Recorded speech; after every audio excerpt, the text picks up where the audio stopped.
tout est mort. Pour Léa, tout est mort. Tout est fini. On n'a plus rien. La base nous tout arraché. Moi, je pense que depuis que le CSG s'est implanté à Kourou, pour les victimes, moi je dis, hein, les expropriés, ça n'a été que déchirement, déchirement, déchirement, et que des lots de péripéties. Nous en parlions la semaine dernière, l'implantation du Centre spatial guyanais a été vécue comme un véritable drame par les expropriés. Comment vivent aujourd'hui ces personnes qui ont laissé leur place à la fusée Ariane? Comment pensent-elles leurs blessures 50 ans plus tard? Les réponses, c'est maintenant dans Regard de Guyane.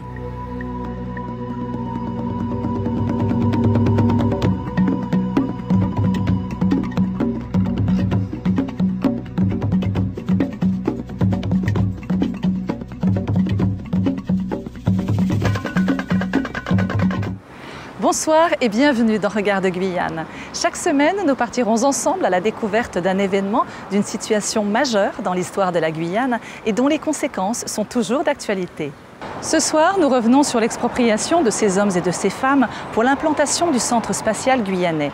Ils ont aujourd'hui 70 ans ou plus, ou sont les descendants directs des expropriés. Une poignée d'hommes et de femmes à avoir subi ce déplacement et dont le souvenir est toujours un traumatisme. Nous verrons pourquoi, 50 ans plus tard, leurs blessures sont toujours aussi douloureuses.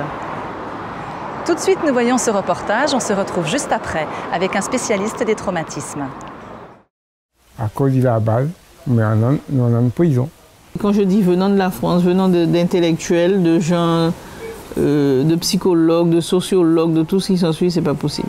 Moi, je dis, mais je ne veux pas connaître l'histoire de la Guyane, je ne veux pas connaître l'histoire du Kourou, plus particulièrement, je ne veux pas connaître l'expropriation, ce que ça veut dire. Il y a des gens qui attendent des mots expropriation comme ça, mais sans savoir, comme Oteka a dit, les conséquences. À cause de la base, plusieurs femmes, par exemple moi, ma belle-sœur, il y a beaucoup, ils ont fait un négature pour ne plus continuer à faire d'enfants. Où tu vas les mettre? C'est malheureux parce que moi j'ai rencontré des gens, j'ai vu des gens vraiment dépérir, hein, qui n'avaient rien à faire, qui ne pouvaient même pas, ils me disaient tout 40 et tout 40, même pas une coque, mon papa étant déchanté.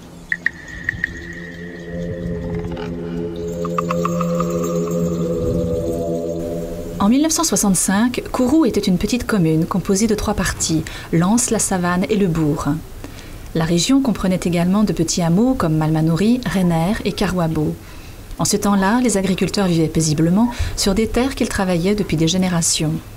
Leur mode de vie créole était basé sur la culture itinérante sur brûlis, avec pour principale production le manioc. Ils pratiquaient également un élevage extensif, nécessitant un espace important, l'abatis.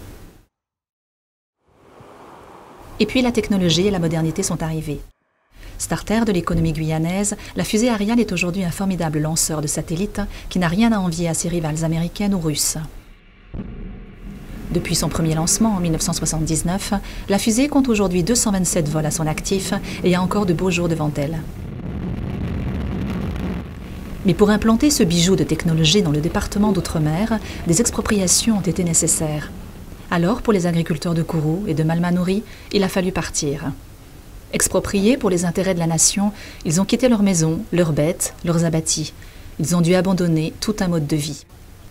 C'est cet espace aménagé, pensé en fonction du mode de vie créole qui va être bouleversé par la décision d'implanter le Centre spatial guyanais. Les agriculteurs de la Savane, de l'Anse et de Karwabo sont tous relogés dans un quartier de Kourou, les uns à côté des autres. Quant aux habitants de Malmanouri, ils sont déplacés à une vingtaine de kilomètres sur la petite commune de Sinamari.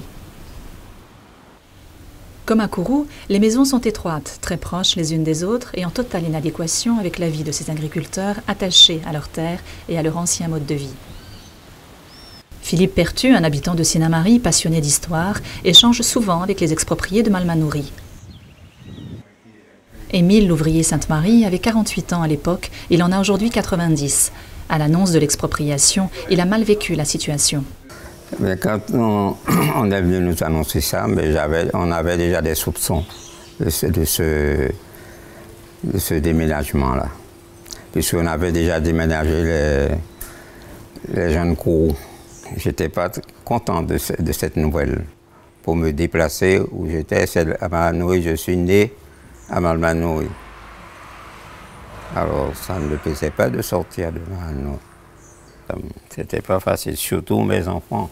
Ils ont souffert beaucoup de ce moment d'expropriation-là. Eh bien oui, quand vous sortez d'un endroit, vous avez un travail, vous avez un rapport financier et vous vous trouvez complètement démuni. Parce qu'on nous a expropriés sans aucun suivi. Vous pensez avec 12 enfants en charge, alors avec le peu d'argent qu'on nous avait donné, on avait même attaqué le SNES en procès, mais ça ne nous a pas avancé, apporté grand-chose. Pour les expropriés de Sinnamary, le choix leur a été donné d'accepter un dédommagement ou de s'installer dans de petites maisons. Une maigre compensation pour Henri Compas, qui n'avait alors que 32 ans et déjà 11 enfants. À 83 ans, il livre à Philippe Pertu ses souvenirs, mais aussi ses regrets. Si je suis toujours à l'aise. Je n'ai pas tout le droit d'aller à la chasse, aller faire tout ça tout le temps.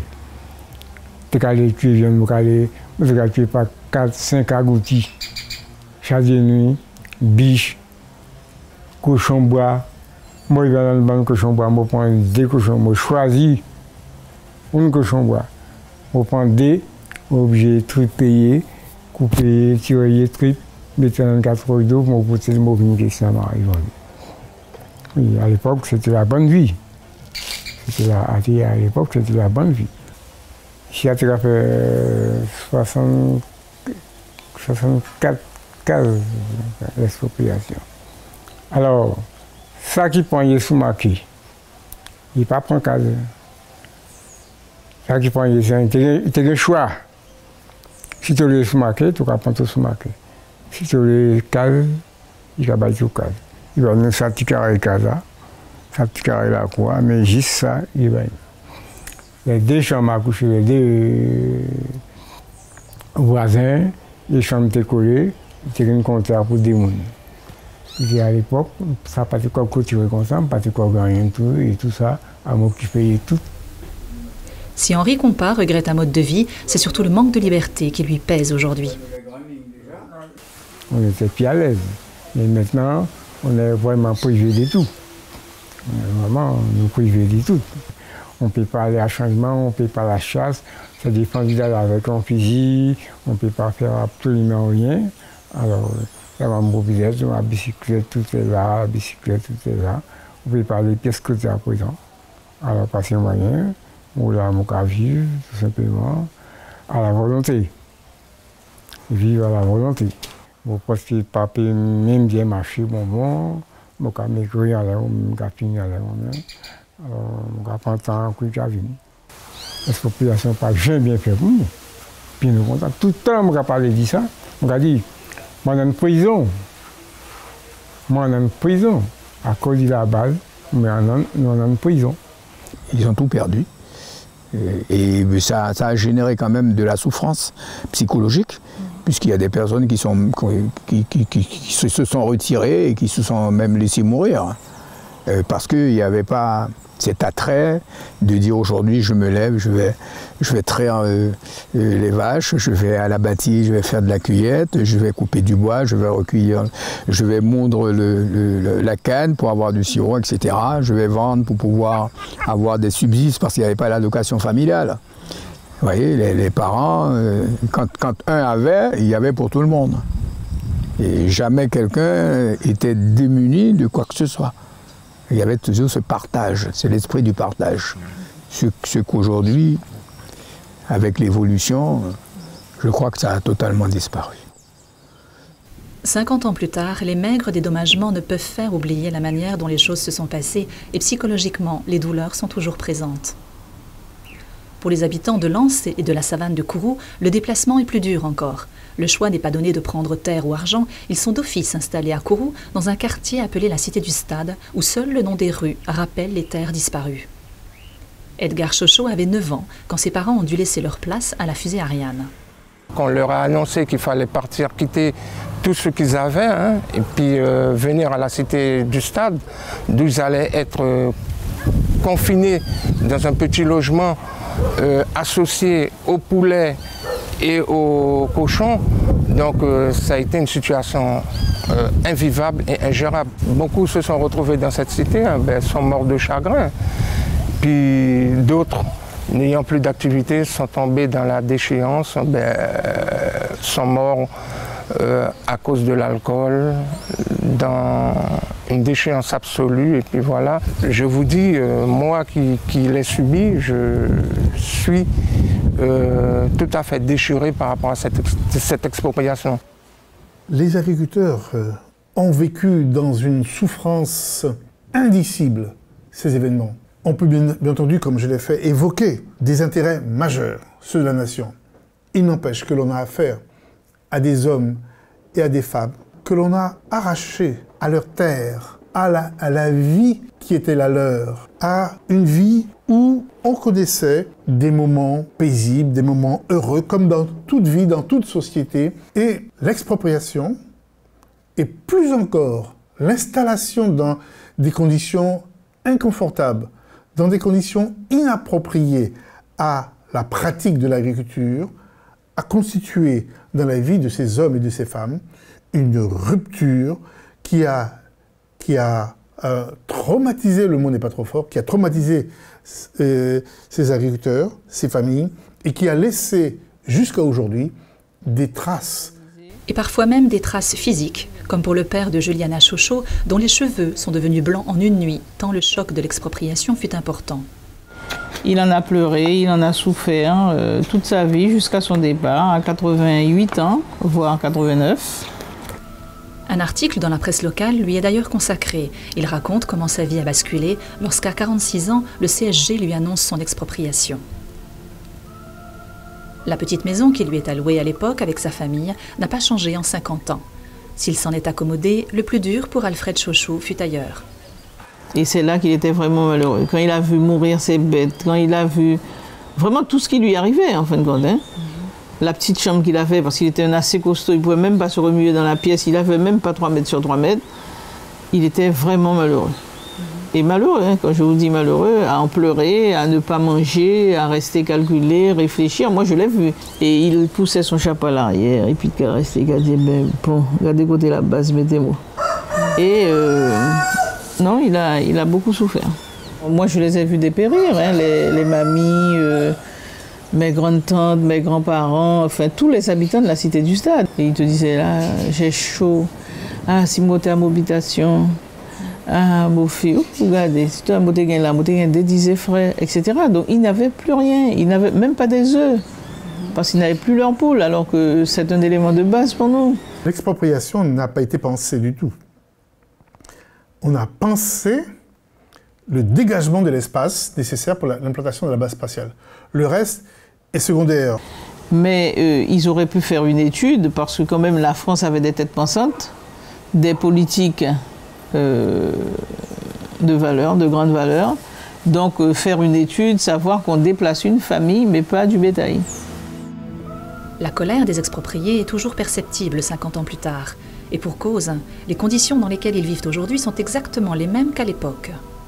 Si les maisons ont été désamiantées, beaucoup d'entre elles n'ont pas été réhabilitées par le CNES et la municipalité de Kourou.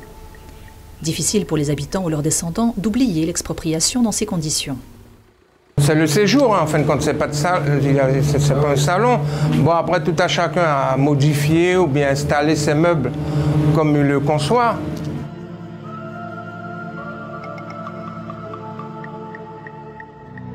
Donc là, c'est la cuisine, vous voyez comment c'est fait. Donc c'est pour ça que je vous disais, il faisait très chaud, on a très peu d'ouverture. Donc c'est là, voilà, c'est là qu'il fallait faire à manger. Le petit évier, c'est resté à l'état initial, c'était ça, quoi.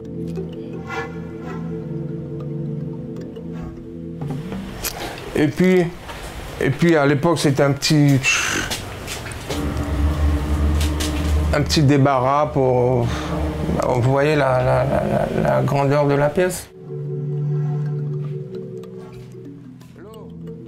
s'ils étaient à 5-6, bon, peut-être il y avait une pièce, une chambre à coucher en plus, mais la structure des maisons en elles-mêmes, est restée identique, quoi, sont les mêmes. Donc un petit couloir, WC, puis les toilettes. Hein. Il a essayé d'améliorer, mais je vous dis c'était encore pire.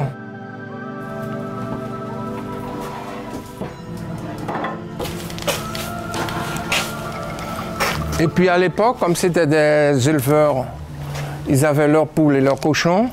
Donc voilà ce qu'on leur avait donné pour mettre leurs poules. Donc on devait habiter avec les poules et là les cochons. Vous voyez la surface? C'est vraiment ce que je vous dis. Bon, le mot est fort, c'est vraiment du foutage de... Voilà. C'est comme si on le mettait à mourir à petit feu.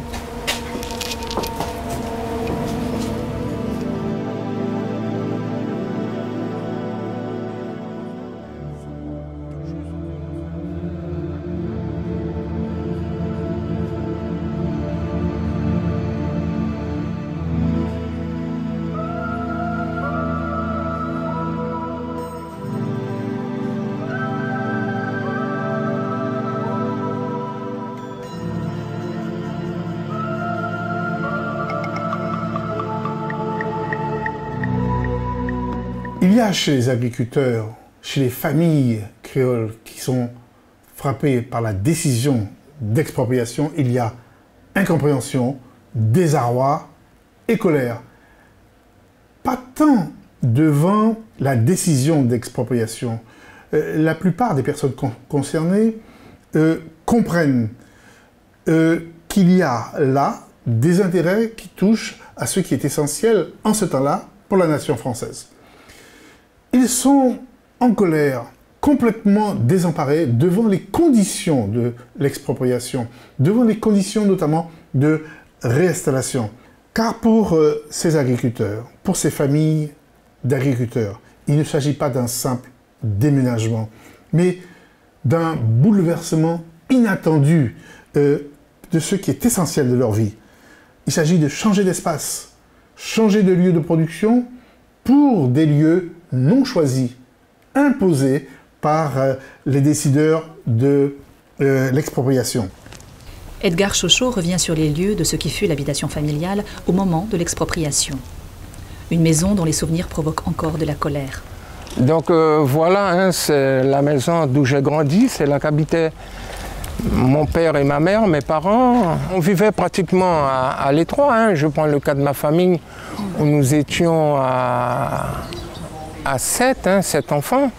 Donc il y avait, je dirais, 3 chambres exactement, enfin 4.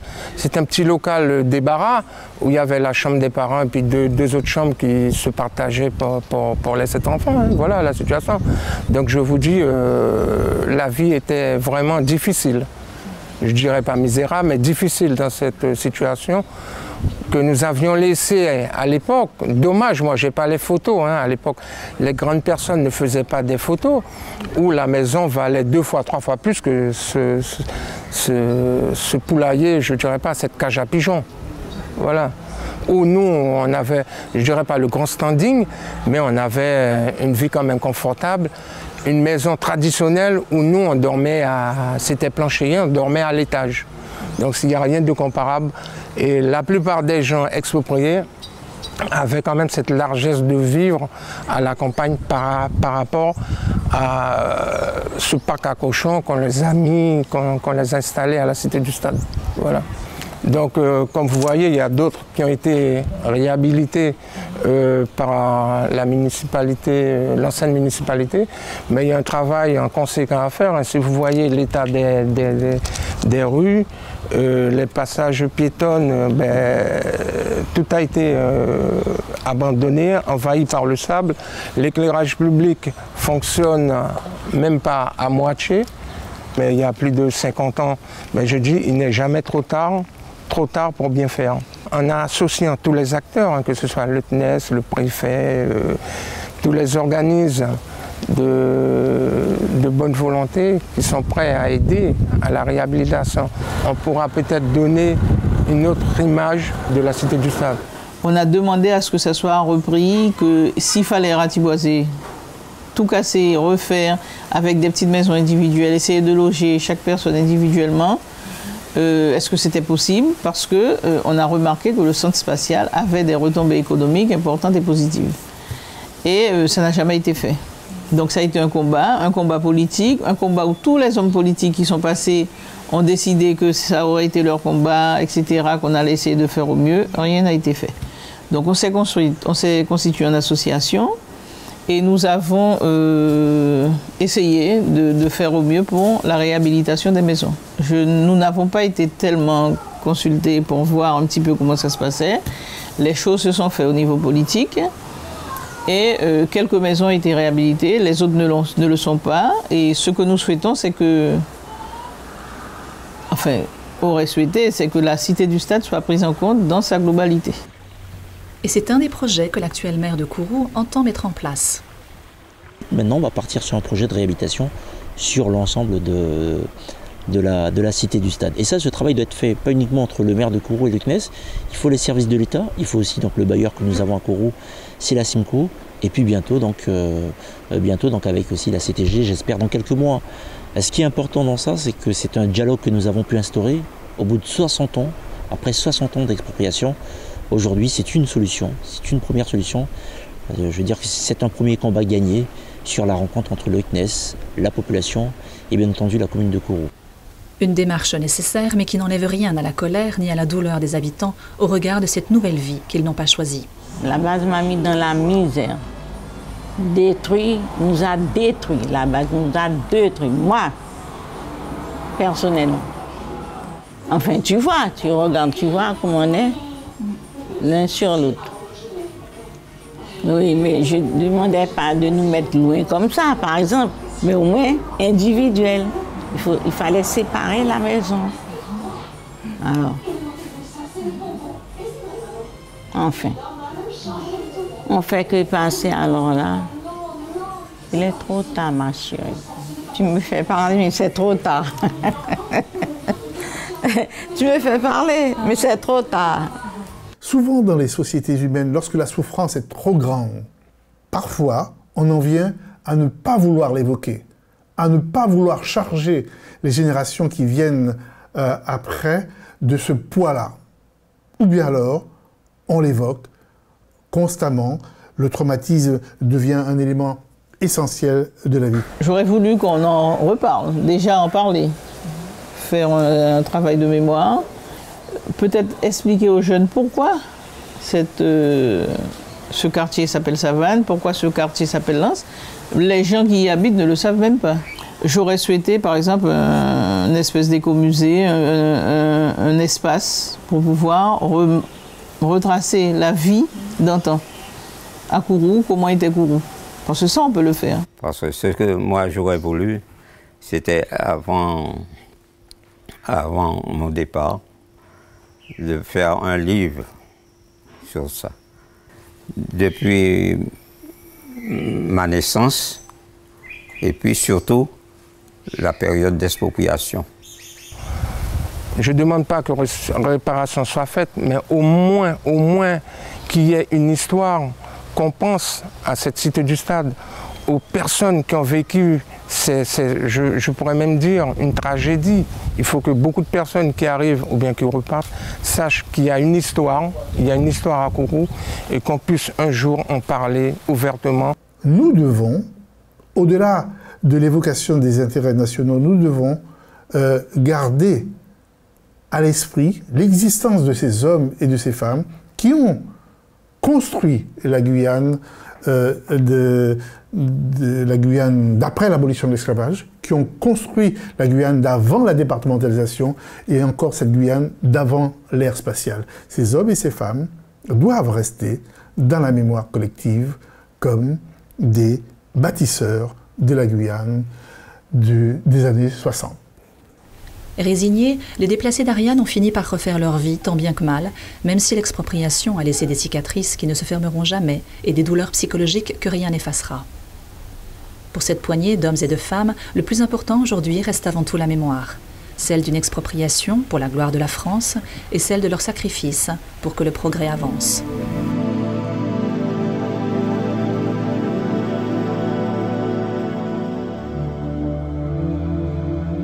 Bonsoir Monsieur Simkovitz et bienvenue dans Regard de Guyane. Vous êtes le chef du pôle psychiatrie de l'hôpital de Cayenne depuis maintenant 3 ans. Vous avez vu dans ce documentaire des gens qui ont été choqués émotionnellement au point que le corps a parlé. C'est-à-dire qu'on voit effectivement Monsieur Chocho par exemple qui a vu ses cheveux blanchir en l'espace de quelques jours ou une nuit. Comment est-ce que le corps peut parler comme ça après un choc émotionnel? C'est ce qu'on appelle les manifestations psychosomatiques en fait. Les perturbations psychologiques se manifestent dans le corps, donc comme on peut dire aussi à son corps défendant. Et donc en fait, ça peut arriver que les cheveux blanchissent, qu'on ait d'autres manifestations corporelles qui signent en fait la souffrance psychologique dans le corps. Donc c'est quelque chose qui est habituel et qui signe quand même une certaine intensité de la souffrance. On a vu aussi qu'il y avait des situations actives. Tout à fait. Donc, on pourrait appeler ça des équivalents entre guillemets dépressifs. Donc il y a les équivalents un peu passifs de la dépression, les gens qui sont mal dans leur peau, qui ont du mal à anticiper, et une dépression plus active où quelque part les gens mettent en acte leur souffrance, leur douleur morale, et donc par exemple ne veulent plus avoir d'enfants parce qu'ils voient le monde de façon vraiment très pessimiste, voire horrible. Est-ce qu'on peut parler de choc dépressif culturel? Oui, alors comme on en avait déjà un peu parlé, c'est vrai que chacun selon son background, son arrière-plan culturel, sa culture propre et de groupe réagit différemment selon les perturbations qu'il reçoit dans sa vie. On sait que certaines cultures sont peut-être plus endurantes au traumatisme et d'autres peut-être plus rapidement se laissent aller à une dépression. Et par exemple, on pourrait approcher ça d'un terme un peu psychiatrique qui s'appelle la sinistrose. Notamment les gens qui ont des chocs graves dans leur vie n'arrivent plus à retravailler par exemple parce que quelque part il n'y a plus l'énergie et donc le corps, notamment dans la sinistrose, c'est classique, le corps manifeste des organisations qui fait que les gens n'arrivent plus à se remettre dans le chemin de la vie. On a vu effectivement des personnes qui avaient un petit peu idéalisé finalement leur vie d'avant. Est-ce qu'il n'y a pas un petit peu ça aussi quelque part dans ce que l'on voit aujourd'hui, 50 ans plus tard? Ça c'est classique parce qu'en fait, on prend une photo il y a 50 ans, une photo maintenant, et est-ce qu'on sait exactement quelle aurait été la vie de ces gens si elle s'était déroulée dans leurs circonstances habituelles dans lesquelles ils vivaient? Donc effectivement, on ne sait pas quelle trajectoire ils auraient pris. Et donc effectivement, par rapport au monde actuel, les gens ont l'impression, un peu toujours pareil, qu'il y a un genre de paradis perdu. Bon, c'est l'histoire du monde, hein, voilà. Et donc quelque part, ces gens idéalisent et donc mettent ça en avant donc leurs difficultés actuelles par rapport à leur monde passé parfait. Et c'est aussi un problème actuellement en Guyane, on a tendance un petit peu à idéaliser le monde d'avant. Mais est-ce qu'on sait ce qui était avant, qu'est-ce que serait devenu maintenant 50 ans plus tard? Certaines personnes ont plus tendance à en parler, ont besoin d'en parler tout de suite, et d'autres au contraire sont tellement sidérés par ce qui leur arrivait et aussi par le fait, c'est important ça, qu'ils ne veulent pas impacter les générations suivantes par cette souffrance, par cette douleur. Donc tous ces gens qui ont vécu des choses très très douloureuses ne peuvent pas en parler, c'est tellement énorme ce qu'ils ont vécu et surtout ils veulent protéger, voilà, ils veulent protéger les futures générations. D'autres peut-être ne peuvent pas s'empêcher d'émettre leur souffrance parce qu'elle est trop épidermique en fait. Alors il y a des personnes également qui disent qu'aujourd'hui ça ne se serait pas passé de la même manière. Est-ce qu'on peut parler aussi de changement au niveau de la société par rapport à d'un point de vue émotionnel? Effectivement, quand on replace en fait l'histoire des débuts d'Ariane, c'est un peu le gaullisme triomphant, la 5e République triomphante, c'est un peu le monolithisme, même au niveau des médias, donc il n'y avait pas toutes les télés, les chaînes, donc quelque part, c'était comme on disait, la radio, la télé, c'était la voix de l'État, quoi. Donc quelque part, il y avait une pensée un peu monolithique, et en plus, bon, on sortait, voilà, la guerre d'Algérie, tout ça, les guerres coloniales, donc quelque part, il n'y avait pas cette sensibilité, disons peut-être à la souffrance des gens, au fait que les populations doivent être entendues, et donc maintenant on est peut-être plus attentif à ce qu'on appelle, notamment c'est une fonction qui a été créée, les défenseurs des droits. Vous savez qu'avant il y avait des défenseurs des droits des enfants, maintenant il y a des défenseurs des droits tout court qui sont là pour défendre notamment la discrimination, tout ça. Donc voilà, donc je pense qu'on est beaucoup plus sensible au sort des minorités et au fait que finalement ce qui se passe à un moment dans la vie des gens, ça peut les impacter pour longtemps et entraîner en conséquence une genre de culpabilisation de la société. Et on en est un peu là aujourd'hui puisque 50 ans après on se demande où est-ce qu'on en est par rapport à ces gens quelque part qui ont été spoliés. Il est vrai que des personnes qui ont vécu il y a 50 ans une difficulté, un choc émotionnel comme cela, qui se retrouvent peut-être tous les matins dans la même cuisine depuis 50 ans, ce qui les renvoie évidemment à cette histoire-là. Aujourd'hui, quand on a une réhabilitation, est-ce que quelque part ça permet de se reconstruire? Alors, réhabilitation, ça me renvoie un peu au terme juridique de réparation. C'est-à-dire, quelque part, il faut que les gens qui ont subi un déni de justice, quelque part, qui ont été spoliés, il faut que quelque part, une fois au moins dans ce processus, il a été acté, quelque part, on a reconnu qu'ils étaient victimes. C'est ça aussi la réhabilitation. Quelque part, la société aura reconnu que ces gens ont été spoliés à un moment donné de leur existence. Ensuite, ce n'est pas tout, c'est une partie du processus qui leur permettra en partie de se reconstruire. Il ne faut pas non plus se fixer sur cette réparation un peu passive, il faut aussi que ça permette aux gens de repartir, c'est ça l'intérêt. Pour ça qu'il y a tous ces procès actuellement juridiques pour dire il faut, dans les cas de viol, de spoliation, tout ça, il faut qu'à un moment il y ait une décision de justice. C'est pas l'essentiel, mais c'est nécessaire pour pouvoir se reconstruire. Donc c'est important, quelque part pour ces gens, la société est reconnue qu'ils étaient spoliés et ça passe par le biais d'une réhabilitation officielle matérialisée. Les gens souhaitent autant ce devoir de mémoire que la réhabilitation. Donc pour eux, c'est aussi important qu'on ne les oublie pas, surtout. Ah tout à fait, comme on dit, l'avenir se construit avec le passé, avec l'histoire. Donc c'est important pour ces gens de transmettre, de ne pas être spoliés de leur histoire pour eux-mêmes, mais surtout pour leurs descendants, leurs enfants, leurs petits-enfants, voir d'où on vient pour savoir où est-ce qu'on va. Donc c'est important quelque part de commémorer, et on sait que c'est un peu dans le monde entier, il y a toujours des commémorations, c'est pas uniquement pour être passif, hein. Il ne faut pas aussi que ce soit passif, il ne faut pas que les gens se réfugient dans le passé, c'est une pierre qui marque un moment de l'histoire pour permettre à toutes ces personnes de se reconstruire, d'aller de l'avant, voilà. Marquer le passé pour pouvoir construire l'avenir. Merci Monsieur Simkovitz d'avoir été notre invité et d'avoir répondu à mes questions. Quant à nous, nous nous retrouvons la semaine prochaine avec un nouveau documentaire consacré au barrage de Petit-Saut. Vous découvrirez une aventure humaine, scientifique et technique et vous verrez comment un tel édifice a pu bouleverser tout un écosystème. Si vous souhaitez voir ou revoir cette émission, vous pouvez aller sur le site Facebook d'ATV Guyane ou bien simplement sur le site internet de la chaîne atv.gf. Merci d'être resté en notre compagnie. Je vous souhaite une excellente soirée sur ATV Guyane et à la semaine prochaine.